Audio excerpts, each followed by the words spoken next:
ഇരുളിലാകും.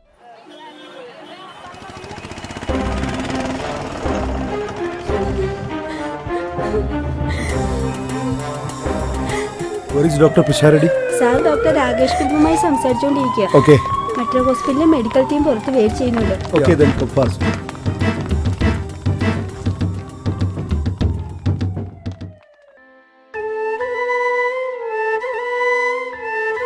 ശ്രീദേവി എവിടെയാ?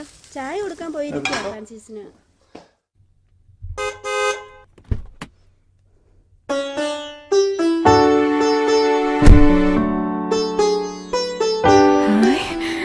നീലാംബരി അപ്പോള്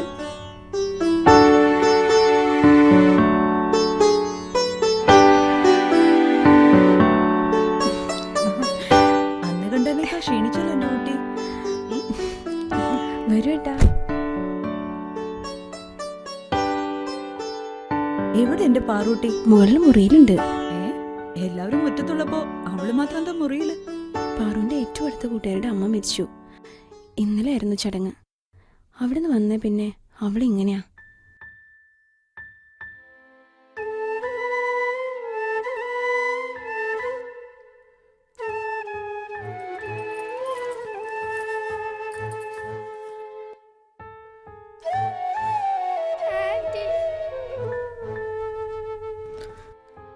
എങ്ങനെ മരിച്ചത്?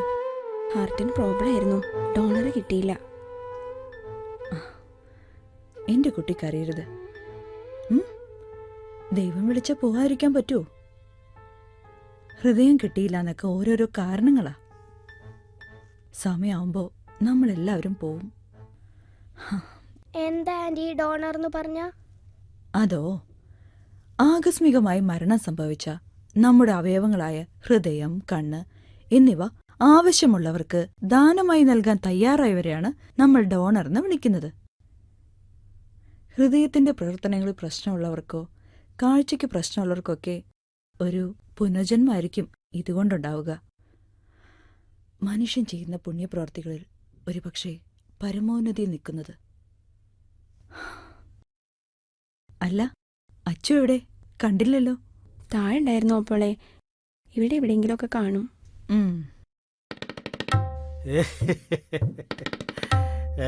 കൊള്ളാം കൊള്ളാം. എന്തായാലും ഡാ അച്ചു,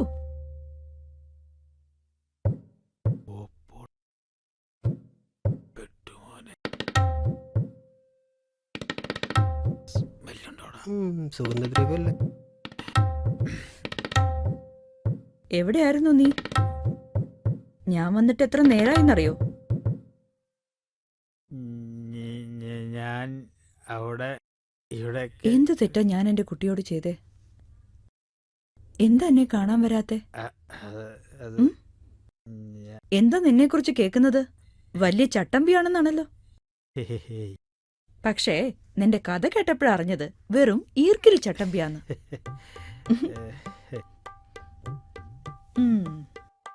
അല്ല, ഇതെന്താടാ കോലം? നീ പഴനി പോയോ തലയൊക്കെ മുട്ടടിച്ച്? അത് ഞാൻ അച്ഛന് ചന്ദ്രത്ത് ഭഗവതിയുടെ മുന്നിൽ വെച്ച് സത്യം ചെയ്തതാ. എന്ത് സത്യം? ഇനി മദ്യപിക്കില്ല എന്ന്, അഥവാ മദ്യപിച്ചാൽ തല മുട്ടയടിക്കാന്ന്. പക്ഷെ അച്ഛന് കൊടുത്ത വാക്ക് ഇതുവരെ പാലിക്കാൻ പറ്റിയിട്ടില്ല. എന്ത് സത്യം ചെയ്യലാടാ ഇതൊക്കെ? രണ്ടും കണക്കാ, അച്ഛനും മോനും.